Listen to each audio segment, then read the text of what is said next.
Welcome to Rent versus Buy. This is the fourth time we have done this webinar because it is popular, because this is the question on many of our clients' minds. Is it better to rent or buy a home? I am AYERS, co-founder of BKFi, and I am joined by John Owens, who is managing partner at BKFi, also known as BKFi, in case you were wondering how to say it. We are both CFPs. We know a lot about the housing market. We know a lot about buying homes. We know a lot about renting homes. We have helped, I don't know what, hundreds of clients hundreds through of clients transactions, do through real buying estate the house, through transactions. regretting buying the house, through Yes, selling the house, all of through the rent the things, negotiation, all that all fun of the stuff. stages of grief of owning and not owning a house. So yeah, today we're going to talk about the interest rate environment. We had a recent update. John's going to dive into that. We're going to talk about the state of the housing market. Then we'll go into our pros and cons of renting versus buying. Let's review all of our talking points. John is going to be arguing for the good reasons to rent. I'm going to be arguing for the good reasons to buy. Hopefully this will inform you in your decision. This is a very personal decision. It's a huge decision. It's different for everybody. This webinar is designed to help you think a little bit outside the box and ignore all of the noise that you read about on the internet. Before we get started, you're on the internet, canceling out the other noise on the internet. Not this is the good internet with not the good noise that you should be listening to. There's a lot of stuff in here. It's best if you pay attention to us and not Slack. Drop your questions in the Q&A box. We will answer them. I'm going to be in the chat if you have any questions, so you can just reach right out to us. If you want to interrupt us, do that. That's cool too. We're going to record this. There'll be a posting on our website, brooklynfi.com. And of course, let us know what you want us to talk about in the future. We are all ears. We love doing these. We think clients and the wider community find them helpful. So let us know what you want to hear about. Awesome. Let's go. Awesome. Here we go. Ooh, we already got a question. Amazing. We're going to get to that in a minute. Let's agree on some basic facts here, right? This is a debate, right? So on average, home values increase about 3% a year. Yes, some areas are higher, but not much and not always. We continue to see this data point validated. I feel like a lot of the very pro rental real estate community says it's a lot higher, but the data that we keep seeing from Redfin, from Zillow, from the government agencies continues to confirm this figure. So generally, your home value increases at about 3% a year. Average rents increase at about 2% a year. That figure continues to be validated, except New York City. That is a recent phenomenon which we will have to address, which we will do in a few slides. Another fact, the average person stays in their home for 7 years. So it is actually unlikely that you will be in your home for the entire term of a typical 30-year mortgage. So you get, life changes, you add family members, you reduce family members, you move across town. We're not often in these homes for 30 years. On average is about 7 years. Another important assumption that we're going to make here is, if we're not buying a home, what are we doing with our money? Where are we putting our investments? Well, we're probably putting them in the stock market in a portfolio. So we're just going to use an assumption that we can return about 8% annually. That's a long-term average. We have seen it go significantly higher over the past couple of decades, but we're going to use 8% to be fair to our poor homeowners who have put all this capital into their homes. So these are basic facts. Next slide, please. Absolutely. All right, so let's talk about the shit show that is the New York City residential real estate market, especially if you are trying to rent. So in Manhattan, the average rent for studio apartments climbed 8% annually to reach $3,604. This is so studio apartments had the biggest increase. Other, one bedrooms, two bedrooms, et cetera, also increased. It is expensive, folks, to live in Manhattan right now. You're going to pay $3,600 on average per month to just rent a studio. We have not seen numbers like this before. We have never seen an 8% annual increase in 1 year. This is significant. It may push some of us over into the buy category because rents are increasing so quickly. So the median rent in Manhattan across all types was $4,667. Jesus Christ. Went up slightly. What's that? Average. Yeah, a lot. Brooklyn, also expensive, not quite as expensive as Manhattan. Rents in Brooklyn also rose 8% year over year. These are big numbers, folks. Typically, we're seeing, we threw out that number 2%. 8% is a big deal. What does this mean? It means that renting typically was forgive my assumption here, a no-brainer in New York City. New York City is a great city to be a renter. There's tons of inventory. There's great neighborhoods. There's lots of places to live. If you don't like your building, you can usually find somewhere else to live. But these dramatic increases are pushing us a little bit into the buy camp. So yeah, little bit of a scary market that we have to acknowledge. And yes, John loves the little hippopotamus. Mudang. Mudang is my favorite. I edited this slideshow just in the last couple of days to add in some Mudang memes. Yes, so thank you so welcome. much. Thank you so much. Yeah, and for those of you who, just quick point, which I'm sure John will touch on later, if you like your rent right now and you feel like you got a good deal, hunker the hell down, right? If you got in that good deal a couple years ago, sign that 2-year lease. Like, that's great. You know, you've got a good landlord who trusts you, like ride that out. And if your rent continues to increase each year, maybe it's time to find another building and another landlord.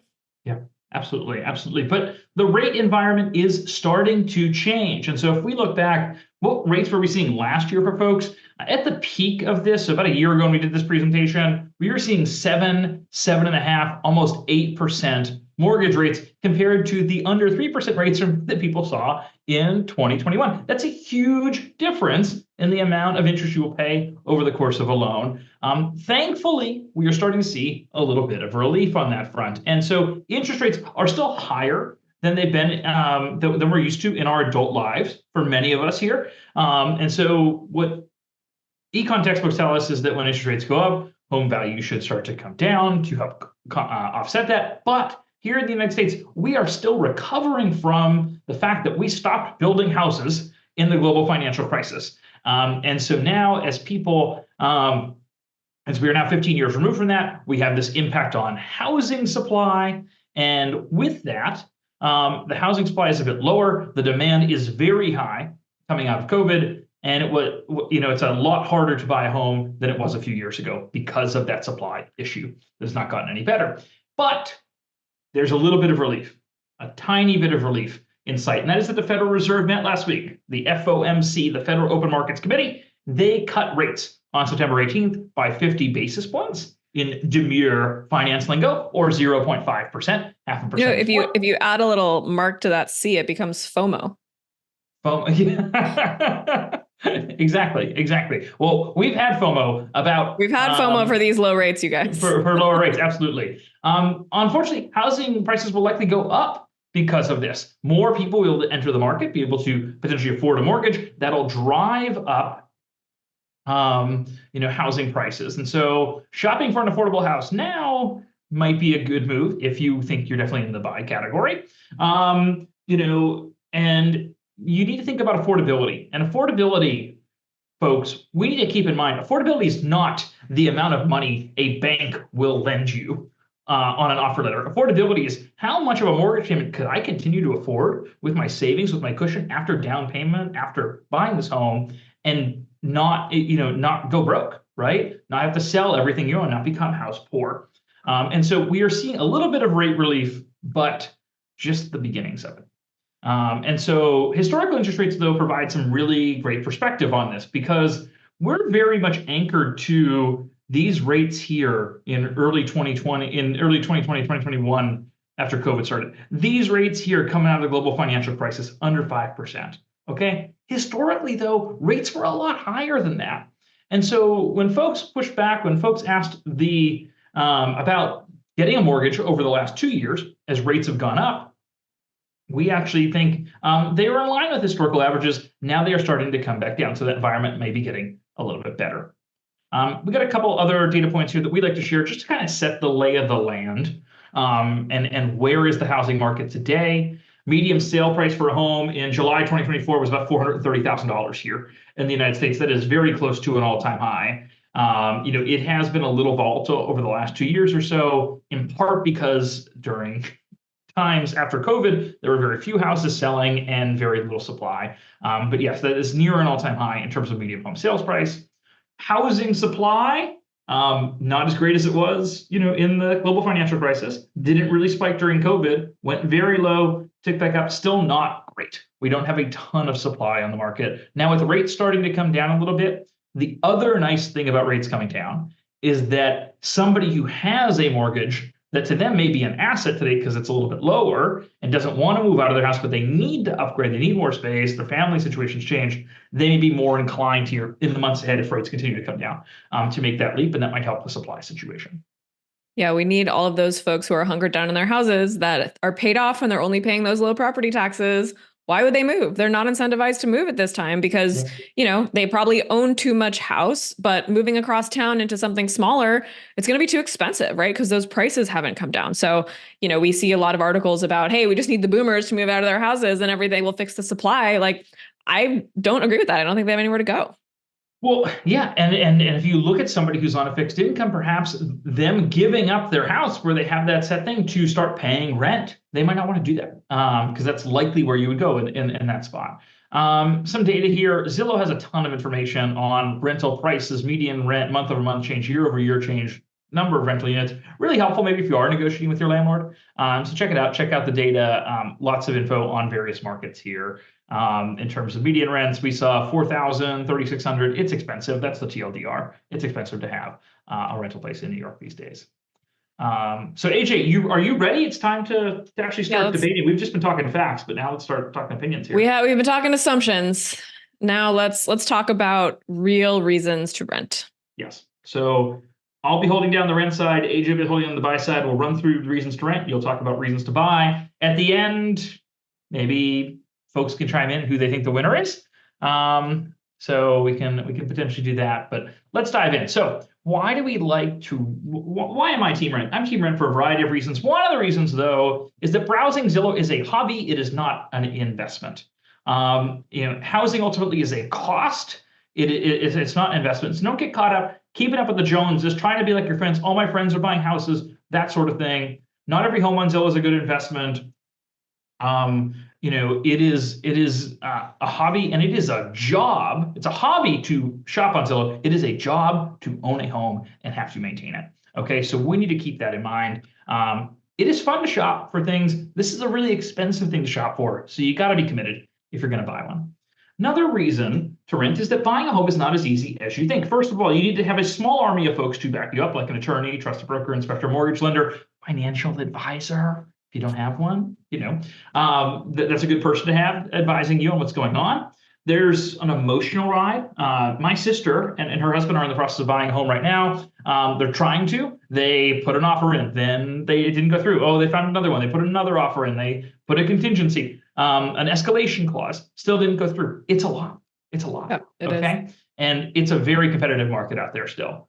And it's a lot for your relationship. For those of you in committed relationships, not everyone's always on the same page, right? And your financial advisor may give you a budget for your home, but one party may fall in love with a dream home, which can cause some challenges in your relationship. So make sure that you have that locked down before you start on this process. Absolutely. Absolutely. No, it's something you need to be mindful of. It's not as easy as you think. And a lot of these popular places where many of our clients live, many of you all live, that doesn't make it easier if it's a popular place to end up. Another reason why we like team rent, low transaction cost. We don't have a 20% down payment on a rental. At least, yes, exactly. We don't have that. We don't have a fat real estate commission, right? We don't have a bunch of closing costs, title fees, all those sorts of things. No surprises along the way. Guess what? If you rent and you move in, and the refrigerator's broken or the heat doesn't work right, that's the landlord's responsibility. If you buy a house and the inspector missed that or something, or you didn't double check the viability of these appliances, then you're on the hook for it, right? I'm sure you're not cash flow heavy right after you put that 20% down, and now you got to buy a bunch of new appliances, that sort of thing. Property taxes, HOA assessments, all that fun stuff. So rent, negotiated, reviewed every year. You can move if you don't like it. Now, the whole rental market might not be great, so you might need to move far if you don't like the situation, but it's easy to get out of it. Assessments are the enemy. When you have an HOA, you can have a surprise. Hey, we're going to do a new facade. Whatever facade. What's a facade? HOA? I don't know. Oh, let me tell you. Are you genuinely asking? No, I'm the son of a stonemason. I know what a facade. No, you're asking because of my facade lawsuit fiasco. Yeah. AJ tried to sell a house. It took like 17 years, I think, right? To get rid of it. all over facade situation. And yeah, and then here's a Mudang meme for those of you fellow stands. When the HOA assessment surprises you, that's a normal way, I would say, to react. Diversification, right? When you buy a home, a considerable amount of your wealth gets concentrated into one asset on one block on one city street, right? And a chunk of your financial plan can live and die by that. So your wealth becomes concentrated. It isn't a liquid asset. It's not easy to diversify and move around. Okay. Homes are not great investments. I love this picture, by the way. We found this randomly as a stock photo like 4 years ago when we started. I think this picture is from the 70s. Yeah. It's actually a photo of AJ from a few years back here. And so, before the better dental work. They're a huge time suck. They take a lot. You're buying a hobby, you're buying a project. And people with real estate success stories, they do leave out the details of how much it costs to do this big project, all the changes they need to make. And price appreciation is not huge, typically. Nobody keeps their home the way it is, right? Or they remodel it, they gut it, they change something. Unless you build a home that you help design and work with the builder on customizations, every single person I've known to buy a home they're going to live in has changed something. They are painting, they are doing the carpet, they are finding mid-century modern decor to furnish it. Anyway, not implying anything or to my business partner over here. They are doing something to change it. So there is more than just the cost of buying the home. There's the cost of changing the home to be your home. And a gut remodel looks kind of like this, and if you were wondering. So down to the top 3 reasons. First, why do we want to rent? Selling your home is hard and it is expensive. Hey, AJ, tell us that story. What happened? Yeah, so long story short, my husband and I went to sell our 1-bedroom co-op in Brooklyn Heights because we were ready for a little bit more space. We listed it, had an offer, everything looked good. Turns out that the building had a lien against it from the scaffolding company who was hired to replace the facade. And long story short, it just took 3 years of nonsense legal red tape, and no one in the building could sell any apartment that wasn't an all cash offer. Because remember, all cash offers don't have to go through lending procedures. They don't have to go through underwriting, but a bank would not loan anyone money for an apartment in a building that had a lien against it. It was nothing bad. It wasn't like a major lawsuit. It was just a lot of red tape. We ended up selling it almost 3 years after we put it on the market, which was a strain in our life plan, honestly. Yeah, that's a lot. That's a lot to deal with. And so, selling your home can be very expensive, can take a lot of time, can put a strain on a relationship. And then it's also just, somebody's going to tell you, oh, change this other thing, do something different. I don't think, because the real estate market's so tight, they're not even giving away a free pizza with the purchase of a home anymore, which is pretty sad. That is sad. I feel bad. Final 2 reasons: cash flow. Owning a home, all those extra costs are on you. When you rent, your rent is your ceiling. That is the most you're going to spend on housing for that month. When you own a home, your mortgage payment, principal and interest, property taxes, if you're using escrow, that's the floor. That's the minimum you're going to spend on housing. And so it's a very interesting dynamic. You have more upside risk in terms of cost. And so you lose your job, you take a pay cut, you can move to a cheaper apartment. Yeah, it's a pain in the ass to move. Let's just acknowledge that. But ultimately, it's not as bad as losing your home, declaring bankruptcy, getting foreclosed on, that sort of thing. And then finally, the number 1 reason to rent: are you quitting your job? Did your girlfriend break up with you? Are you moving across the country? Are you doing all 3 at once and have a very large therapy bill? I've definitely never done that. Anyway, different story. Quick and easy, relatively painless to change things around. If you are team rent, it's really not that hard to move out of a rented house. It could take years to sell your home. And so it's moving and going through big life changes is hard enough to begin with. When you layer in the fact that you have to sell a home and deal with all that, especially if your employer isn't relocating you somewhere and paying a ton of money for it and handling that.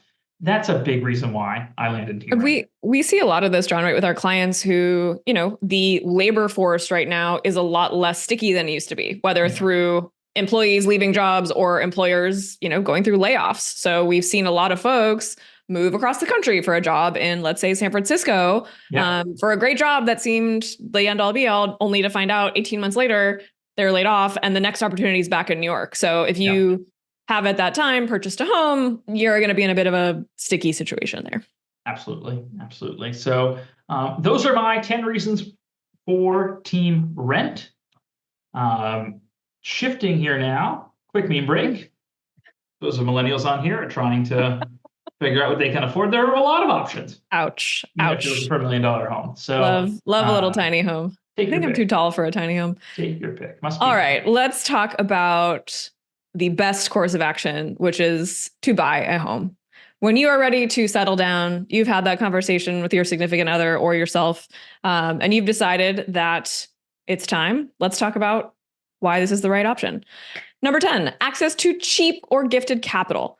No one is going to loan you hundreds of thousands of dollars to invest in the stock market or give you. I recommend that you do try this, by the way, if you have older relatives who maybe are already financially independent and they have a couple $100,000 or a couple $1 million lying around, please go ask them if they would like to give you $500,000 to invest in the stock market. I bet you they will say no. However, if you come to them and say, you know, me and so are ready to start a family or ready to move, make a fresh start, and we want to buy a house and we need a $500,000 down payment, the answer is more likely to be yes. We're humans. We like to see things we can touch. You can't throw a housewarming party in your portfolio, as I like to say, even though, as John didn't point out weirdly in his analysis, that often investing money in the stock market and racing between putting, let's say, $500,000 in the stock market versus putting $500,000 into a real estate purchase, the stock market wins most of the time, right?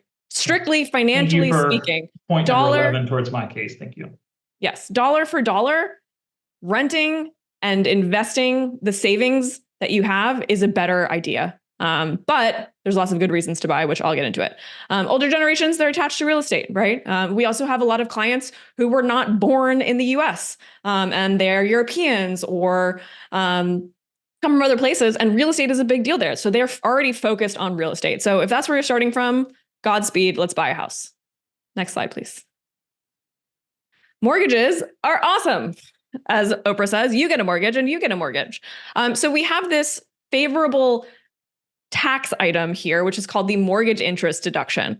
And basically, when you first buy a house, as we'll look at in a second, your payment is made up mostly of interest. And because of our lovely tax code in this country, we get to deduct some of that mortgage interest from our tax return. So in the early years of a mortgage, I think it's on the next slide, John. Yes. Quick lesson on how mortgages work, right? So in the early years of your mortgage, almost your entire payment is made up of mortgage interest, right? You're not actually paying down that principal, which doesn't feel good, right? If you borrowed, what are we borrowing here? $800,000 in those first couple of years, you are barely cutting into that principal at all. However, you do get to deduct, in this case, most of that mortgage interest. We do have a limitation.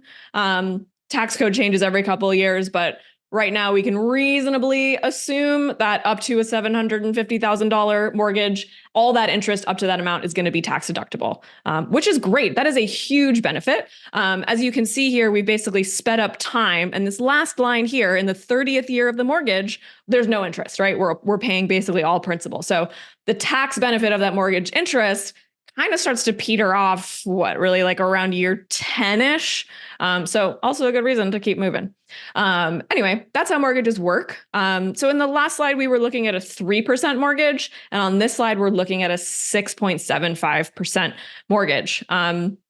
Basically, we have a whole lot more interest we're paying. We're talking about $23,000 in mortgage interest versus $53,000. So interest rates really matter. So that small 50 basis point, that 0.5% cut that we just saw could be tens of thousands of dollars over the lifetime of your mortgage. However, we like to say, what is it? Date the purchase price, date the price, marry the rate. Date the rate, marry the house, something like that. Marry the price, date the rate. There we go. Marry the price. Date the rate, right? So you can always almost refinance your mortgage, which means you go back to the bank and say, hey, here's some new tax returns. My income is different. mortgage rates are different. I'd like to refinance this mortgage. Last year, my husband and I bought a home in Brooklyn. My mortgage rate right now is 8.9%. That is very high. That is a rate on a mortgage that I do not want to pay for 30 years. And I do not intend to pay that rate for 30 years. I intend to refinance in the next couple of years. But I knew that going into it, right? I bought the house at the price that I thought was fair, knowing that I would not be paying 9% basically for 30 years. So that's just an anecdote of why rates do go up, they do come down. We saw our parents in the 80s, their rates were 18, 20% because of the economy at that time. So we could see rates fall a little bit more, but I'm happy with where the Fed put it at this moment. So let's go to the next slide and see how dramatic of a difference this is. So yeah, our interest rate's 3% versus 6.75, same principal, same amount that we're borrowing. Look at that monthly payment. That's going to be a huge difference on your cash flow as a family. If you have to shell out another $2,000, that's going to be the difference between, yes, buying a house or not being able to buy a house in terms of the income that you have each month. So big difference over 30 years. But again, we're probably not going to be paying that rate for the full 30 years. Most people stay in their home for 7 years or refinance at around that time. Next slide, please. All right, reason to buy. This is actually my favorite reason. We're bad at saving, right? All humans are bad. Not all. Most of us are bad at saving. There is a select few in a certain community called the Financial Independence Retire Early community, the FIRE community. These are people who are very good at saving. They have trained themselves. They're just very good at it. Most of us are not that good at it. All of us should be contributing monthly to our brokerage accounts in the stock market. We should all be doing it. But do all of us do it? No, because shit happens, right? We have job changes, medical bills come up, lifestyle inflation, yada, yada, yada. Things happen, and we turn off that monthly deposit into savings. What you don't do usually is turn off your monthly mortgage payment, because if you did, the bank would come and foreclose upon you and kick you out of your house. So I love home purchases for people who are bad at savings, which is most people, right? I mean, I don't have a number. 95% of people are bad at saving. I'm one of them, right? Like, I'm a financial advisor. I would love to contribute to my savings each month, but sometimes things happen. I want to reinvest back into my business. I'm not always making that savings contribution. But sure as shit, I'm making that mortgage payment every month because I know what the consequences are going to be. So it forces you to build up equity in this asset. So that's really, I mean, this is number 8. This should be number 1. I'm going to reorder it for next year. But so you're saying maybe we should set it up that if you don't contribute to your 401k, we kick you out of your house at the end of the month? Is that, you're saying that would be more of an incentive for people to save? Said another way. Said another way. Force saving. We all need a little help, right? Another great reason to buy, can you pick a winner, right? Sometimes, look, I'm in New York City. It's one of the wackiest, most lucrative and craziest housing markets in the world. But can you find a great neighborhood? Can you get a deal? There are still deals out there. For example, buying in Austin, Texas in 2009. If you got in that market, you are sitting pretty right now and are probably able to afford a much larger house than you could have otherwise. So, knowing the market and being ahead of the market can be a great reason to buy. Taxes. We already talked about the mortgage deduction. There's also a really nice property tax deduction that was limited under our 2018 tax code change. There's a big thing happening in November, so we might see some tax code changes either revert to the way they were before 2018. Obviously, our tax team at BKFi and John and our planning team are going to be well ahead of all these changes. We are already doing a lot of planning with our clients, kind of scenario planning, like if this happens, then we do this. I'm sure we'll do more webinars on that in the future, especially before the end of the year.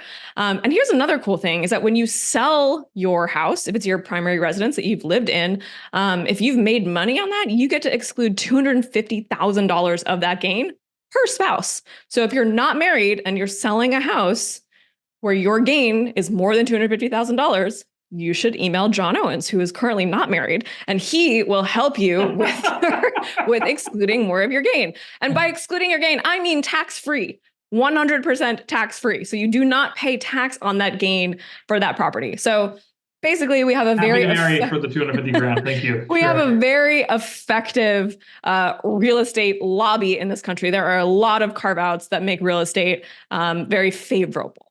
in this country. Let's keep going.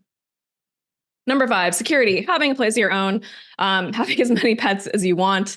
Landlord can't kick you out when you sell the building. A lot of people buy homes when they start families because they don't want their children to make friends with the neighbors and then have to leave when they're 3 years old because, well, I guess you don't make friends when you're like 2 years old. But, you know, let's say you're 3 and then you're 6 and you gotta leave. Very social toddlers. You can't get kicked out of your building.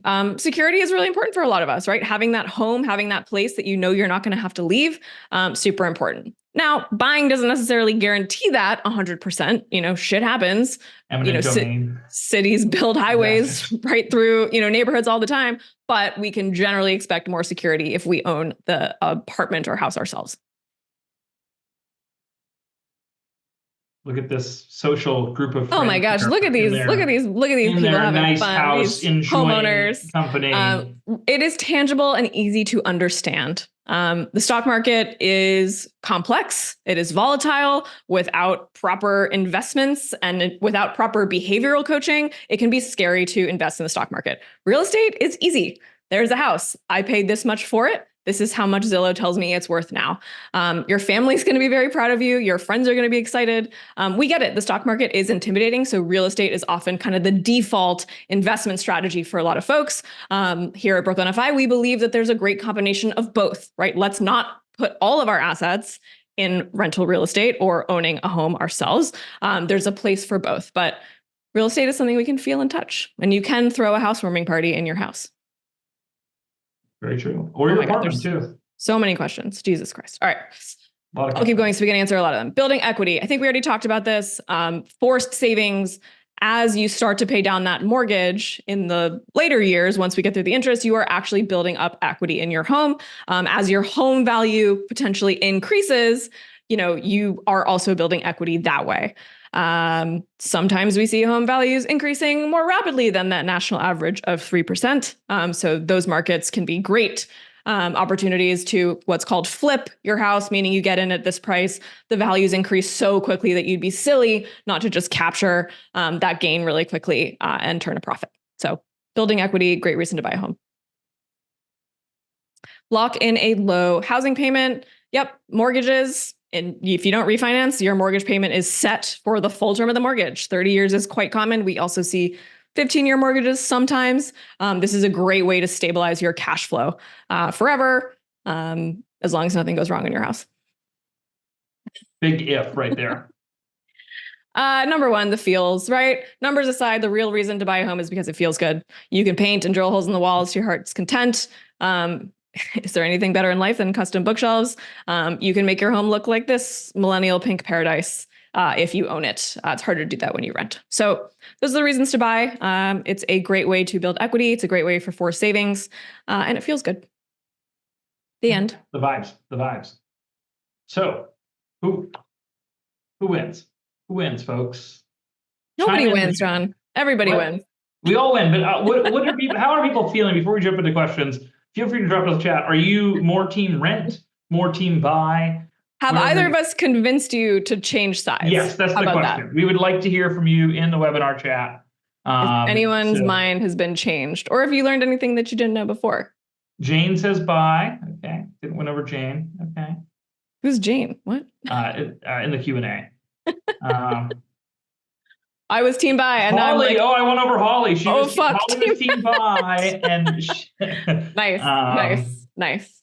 And then Eva still leaning towards rent. Learned a lot, but for sure, it's not obvious. Yep. Feels a little sexier. Yep, it does. Lacey. Renting is sexier. You can pick up and leave whenever you want. You always have an escape hatch. Also, does it get sexier than this, AJ? I mean, look at me here. Come on, folks. True. That is true. The real winner we concede is it depends. What's important to you? What are your goals? What can you do financially? What's your timeline? Tyler says team rent is definitely a bit balder. Okay. I'm taking notes here. But we got a lot of questions here. Yes, we do. Want to share some resources. New York Times rent versus buy calculator. We got a mortgage calculator on our website. Both great tools. Yeah, I think in previous versions of this webinar, we actually went through this calculator and how to use it. please use this calculator and do it. Just play around with it. It's just the New York Times rent versus buy calculator. It is really illustratory of how home prices and mortgage rates equal rent prices. So great tool. Absolutely. Absolutely. So thanks for listening. We got a bunch of questions that folks submitted ahead of time. We also got a bunch of questions in the Q&A. AJ, we can just ping pong back and forth. Do you want to start off with, sure. Question one here though? Yeah, let's do it. What special considerations are there in the buy rent decision for retirees or people with limited income? Ooh. Yeah. Yes. You're going to take this one. What's that? You're going to take this one. I'm going to take this one? Okay. Well, I think there's a few factors. And I think the first factor you can think about is where is somebody right now, right? Are they in a housing situation that's affordable, that's sustainable long-term for their quality of life, for their physical needs, that sort of thing? Okay. If that's the case, then what's the risk, right? Maybe the house is paid off, but it's in disrepair. It's going to need a new roof. It has a ton of landscaping costs. Somebody's paying somebody to shovel the snow, tend to the pond, all that sort of stuff. That's a factor, right? If you rent, you might not need to take care of all that. I think when it comes to a fixed income, though, sometimes there's risk in the uncertainty of owning a home, but there's also risk of, well, does the rent keep going up if I go somewhere new? Those sorts of factors. So it's really how much can we afford to spend on housing, and how do we minimize the risk of housing cost changes over time? It's a tough decision, but I do like, as folks get older, the concept of renting, because you might be able to downsize a little bit more easily. You can be on one floor. There's mobility stuff that comes into play. Typically some amenities, there's less headaches. Yep. Yeah. And often we find like condo buildings are better and more comfortable for folks who might need to get around a little bit easier. So often leaving the house just it's an emotional decision, right? Absolutely. AJ, I want to ask a question from the Q&A that got submitted to you here, which is advice on a secondary home purchases for passive income if using like a property management company and long-term leases, that sort of thing. So not an Airbnb type thing, but buying a second home and renting it out. Yeah. So buying a home. Wait, how is that not Airbnb? They're looking at longer term leases, a proper management company. Gotcha. That sort of thing. I mean, look, secondary home purchases can be awesome if you plan to use it at some point in your life, right? You want to buy a second home because you might use it for vacation, or your family might use it, or maybe you're buying the house that you want to retire in later. Maybe you're buying the house that you're going to downsize into in the future. That's a smart move, right? In terms of this idea of passive income, the problem with that is those two words do not go together. If it is truly passive, you are not going to have positive cash flow from it, right? Because if that income is passive, you're paying a property management company. We used to see property management companies take 10 or 15%. Right now, you're lucky if you're paying them 20% of all the income you make. Most of the time, we're seeing 30%. So just be prepared that any income that you're collecting, any rents, 30% of that is automatically going to a property management company. I don't know when that happened, but that's the reality of many popular rental markets.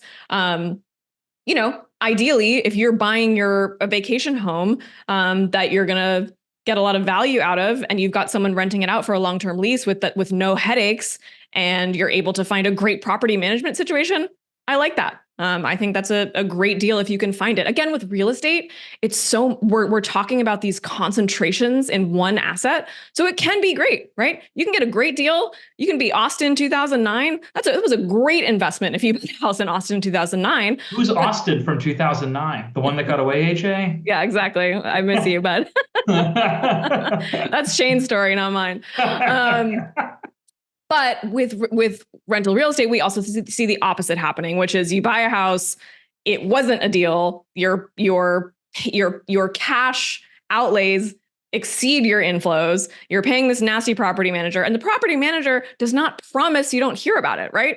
Someone breaks, the house floods, that's still your problem. They're dealing with the issues that come up. So long story short, can be lucrative if you love the vacation spot, but not really an investment, more of a lifestyle increase.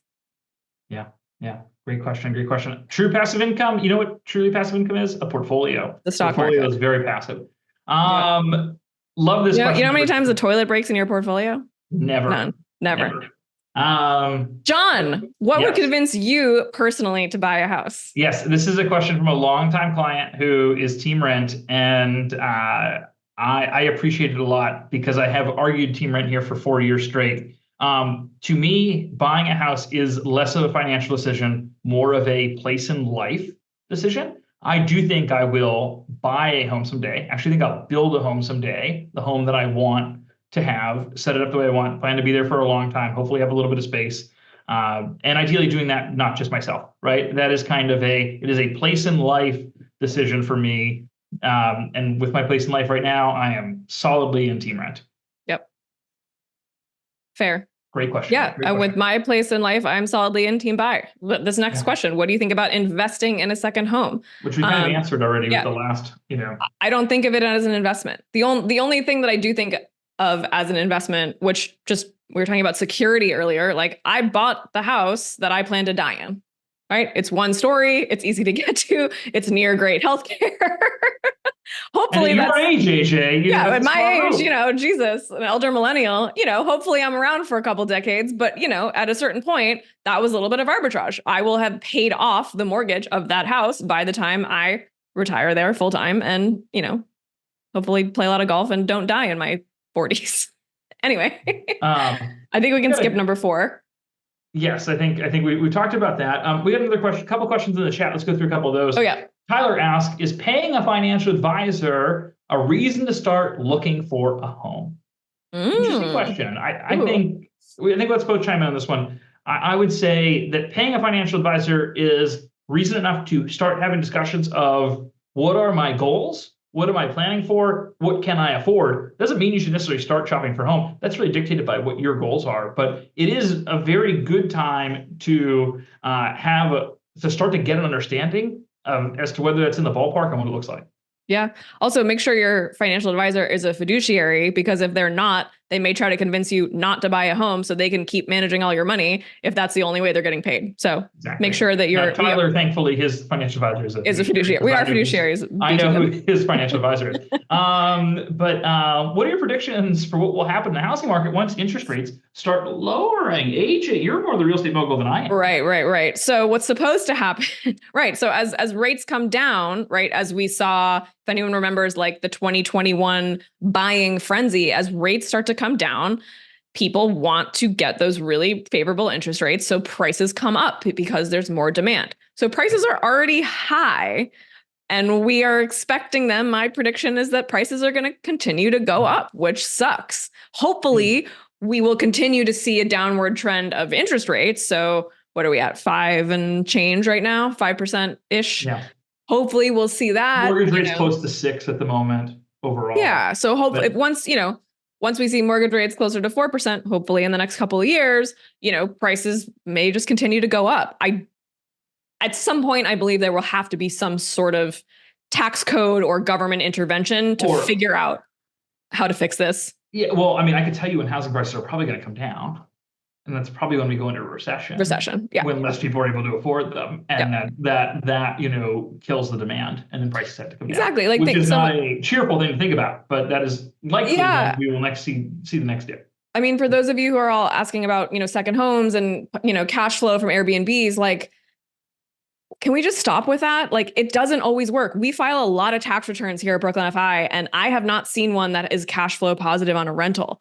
Just look at what's happened in Joshua Tree. Joshua Tree was an Airbnb mecca during the pandemic, and now you can get those homes for 20% off of what those people bought them for 2 years ago. Like, those markets are so volatile. What seems like a really good deal, seems like a really good chance for passive income, could blow up right away and unfortunately throw off an entire family's financial plan, right? Losing that much in one asset could potentially set you back a couple of years. So be wary of those kind of too good to be true second home investments. Yeah. So AJ, you've been through the process of closing on home.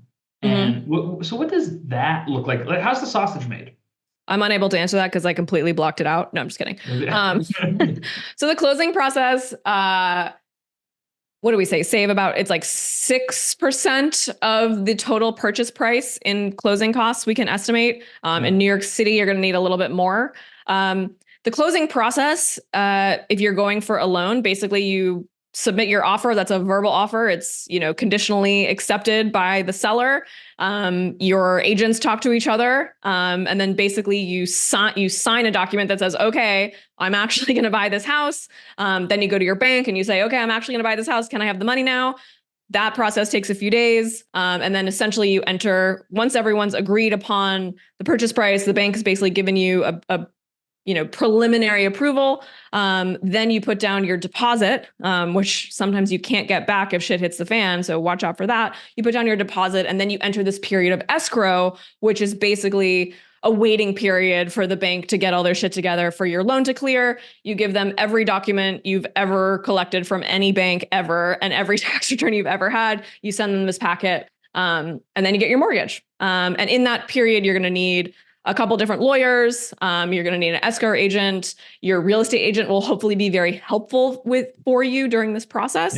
Yeah. Quick closing without a loan, if it's an all cash offer, I've heard happen in a couple of weeks. Typically, we're talking 4 to 6 weeks, maybe a little bit longer. We had a really quick close in Brooklyn, and we were in the house in 5 weeks, I think. Yeah, that's a very quick close. I think we answered this question about second home situation here. We have one from our friend Nina in the chat. Following up on that second home question, instead of short-term lease, what about a second home purchase for Airbnb that can potentially generate, returns off of the mortgage? You rent it out for a certain number of days a month. Again, I think the key word there is potentially. I think it can work, but the likelihood of it working based on the anecdotal evidence that we have, and not even the anecdotal evidence, the actual evidence that we see, it often doesn't work out. And the anecdotes you hear of, oh my God, my Airbnb is so profitable. I rent it out for 3 nights a month for $1,500 and everything's so great. Those are outliers. And those people made a great investment. And maybe they're doing all the home repairs themselves. So it is cash flow positive, and they're not working. So they're able to get up there and deal with the guests and check them in. Like, it can work. Yeah. But to me, it's way too big of a risk to take. And the second home thing comes up a lot with folks. I think especially, people want to escape outside the city, perhaps. Folks feel like hey, I can afford this thing. Totally get it. I think that there's a question of, can you afford a second home that needs to be answered? Yep. Are you going to get, is this going to improve your quality of life or detract from it? And then if we can answer, yes, it will improve my quality of life, and yes, I can afford it. Great, there may be a way to optimize this if you want to be an Airbnb host, if you want strangers to have access to the second home and to deal with all that. But the answer to the first 2 questions ought to be yes first. Yeah. I mean, I can just tell you that I could rent out my second home for income. Yeah.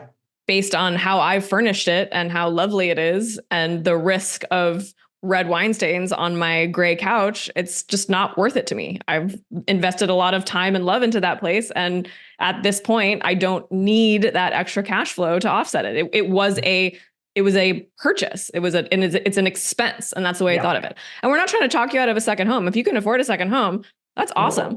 Another thing that's super important to think about is, how much time are you actually going to spend there? So I used to tell clients back in the day, let's get out our calendars. Let's look at the next 2 years. And I need you to find me 8 whole weeks that you're going to be able to go to this place in each calendar year. And if you can do that, let's start shopping. If you can't do that, you got to rent someone else's home. Just get an Airbnb and not have to worry about it. Yeah, right? Someone outlet. And you can have different places you go. Yeah. Absolutely. Yeah. Let's see here. What advantage does making a large down payment around 50% give you, if any? Ooh, good question. Better monthly cash flow. Yeah. I mean, from a purely is my offer going to win standpoint, I have not actually seen that play out. All cash is different. All cash, you don't have to deal with a bank. That's totally different. All cash, your offer could win over a seller. But let's say, just in terms of cash flow, is it good for you, the buyer, to put down more money? Yeah. I mean, I considered putting more down when I was staring down the barrel of a 9% interest rate. It can help with cash flow. This is really just personal. It's personal preference and cash flow, right? Is that monthly payment going to be affordable if a 20% down payment is if a 20% down payment makes your monthly mortgage payment totally affordable?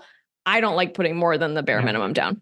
Yeah, especially when you can write off the interest, especially if interest rates Yeah. potentially coming down, especially if interest rates likely going to be lower in the future, you may have an opportunity to refinance. Yeah, we got a few more questions in the chat and in the Q&A here. Want to touch on a few of them. One was about refinancing. What would one strategy environment be to get an adjustable rate mortgage at the current rate and then refi when interest rates go down?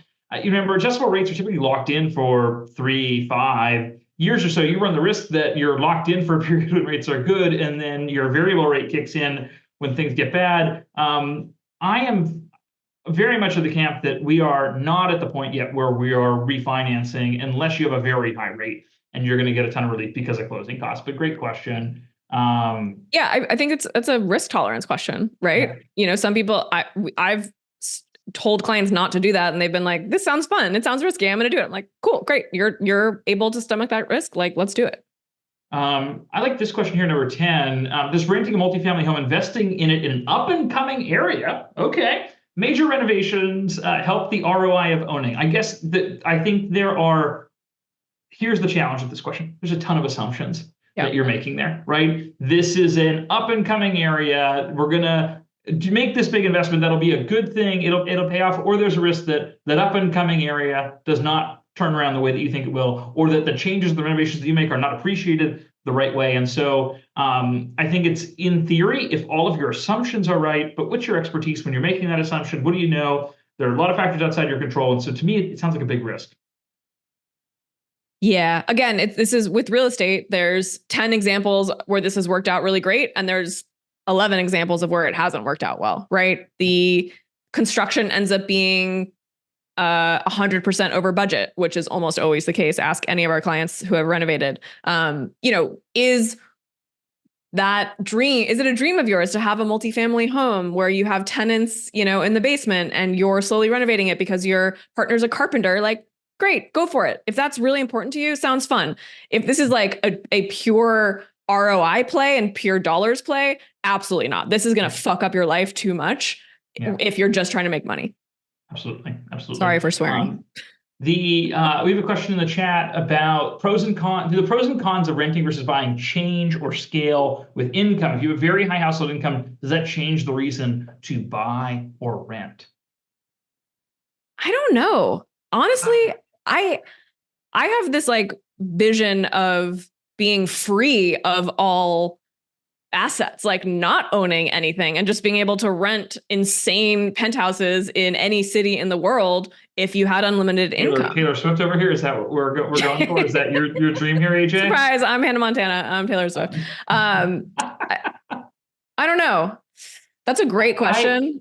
I would say that, like, obviously there is certainly a scale with income, right? If you have a very low income, you're not going to buy a home because you won't be able to save enough money for a down payment, right? If you have a very high income, you have a lot more flexibility, but did your lifestyle creep and your fixed expenses get too high?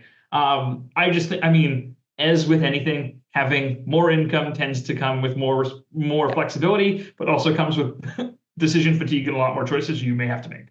Yeah. And look, high income, owning a lot of stuff is preferable to some people, but then you also have to have people to manage it. And you have 3 different gardeners that you're paying. And, it's not just lifestyle creep, it's like complexity creep. And then all of a sudden you're hiring a whole person to manage your 3 homes. And then, some people want that lifestyle, but for, I think, a lot of folks in our generation, like, we don't need that complexity. We don't need to have that headache.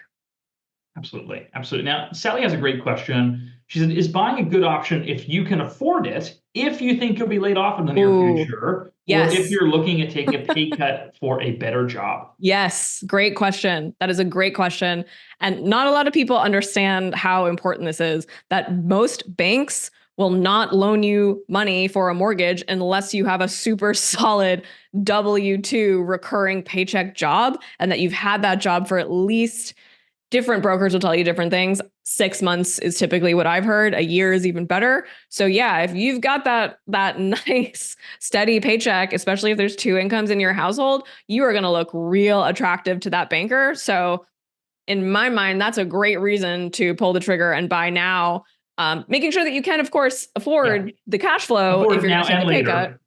But yeah, great question. So yeah, and just for our self-employed friends, it's going to be harder for you to get a mortgage. You might have to get more creative. You might have to put more cash down because banks do not like small businesses. They don't like small business owners. They don't want to loan.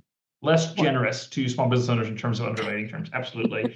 Somebody asked, do we handle negotiations for properties, prices for clients, and how do we evaluate properties for their appreciation? That's something we really get into. What we really help out is helping our clients understand how much home can they afford, what is the risk associated with this, and navigate those pieces of it, right? The house is on the condo's on sale for $1 million. Can I afford that? Can I sustain that over time? How does it impact my financial plan? Without trying to make grandiose assumptions about how that might appreciate over time, or whether it's fairly valued, because the market's really dictated by buyers and sellers ultimately. Totally. Wait, John, I just remembered that we promised our folks here a $200 Amazon gift card, and these 29 attendees that have stuck with us the entire time are all eligible for this gift card. So John has a random number generator. So here's what we're going to do. I'm going to randomly put my cursor on one of the folks on this, and then AJ is going to give me a number, and I'm going to move from that person to another person, and that person will be the winner. So AJ, please come up with a number somewhere between 0 and 29, and we will pick somebody. 13. All right, so 1, 2, 3, 4, 5, 6, 7, 8, 9, 10, 11, 12, 13. All right, we have our winner. And so we will reach out to our winner, Sissel, here after for our prize. So congratulations. Yay. Thank you for showing up. Thank you for attending. John, I'm down to stay on. I have nowhere to be. I'm down to stay on for 10 more minutes if folks have more questions. We have a lot of questions. We have one here. We have a couple in the chat and one here as well. I'm down to hang out a little bit. This is a lot of fun. Yeah. We'll follow up with Sissel after for the gift card, but curious to speak a little bit about rent to buy. Anybody who's successfully done it, good way to learn more about it. I've heard about this concept over the years. It's often a concept used for folks who may not otherwise be able to purchase a home. And I think that it gives you this very weird incentive where you are renting a home, but it may become yours. And I think it really incentivizes you to upkeep the home and take care of things and maybe make improvements and that sort of thing. But in reality, you might just be subsidizing a landlord who should be taking care of that stuff to begin with. I'm not a huge advocate of rent to buy, but that's kind of where my head's at. The only person I know who's successfully done this is our business partner, Shane Mason, who rented to buy in Mexico City. I don't know a good way to learn more about it. I feel like it is just truly anecdotal. And these opportunities are so few and far between.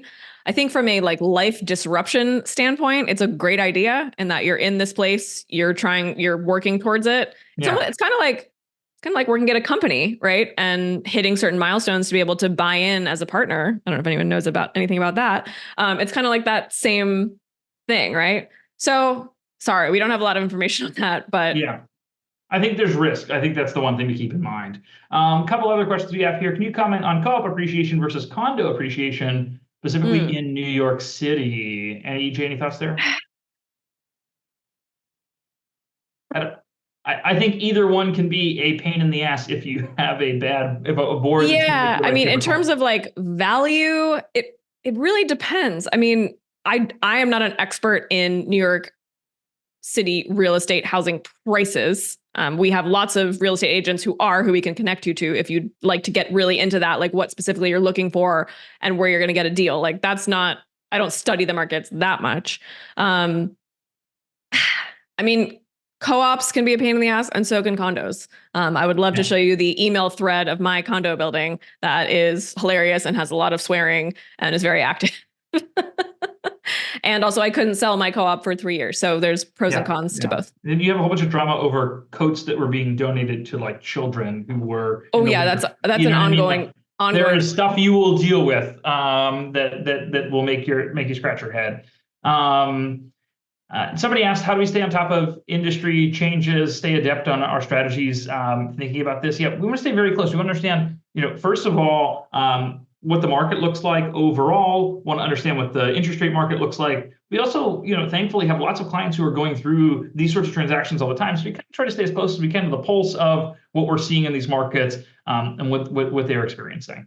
So yeah, and I think it's important throughout this process to have really good people on your side, right? Absolutely. We're financial advisors. We're gonna help you make a really good decision. We're not gonna make it for you. We're gonna help you arrive at that decision. And then we've got lots of really great agents and lawyers and bankers who can help you through this process, because it is a huge transaction. We've seen a lot of bad actors like force people into not force people, but like nudge people into decisions they don't want to make. Like, Yeah. I'm going to show you a house that's $200,000 over the budget you told me. Like, well, why would you do that? And then I look like the bad guy telling our client that that's not a good idea when they've fallen in love with this house. So, yeah.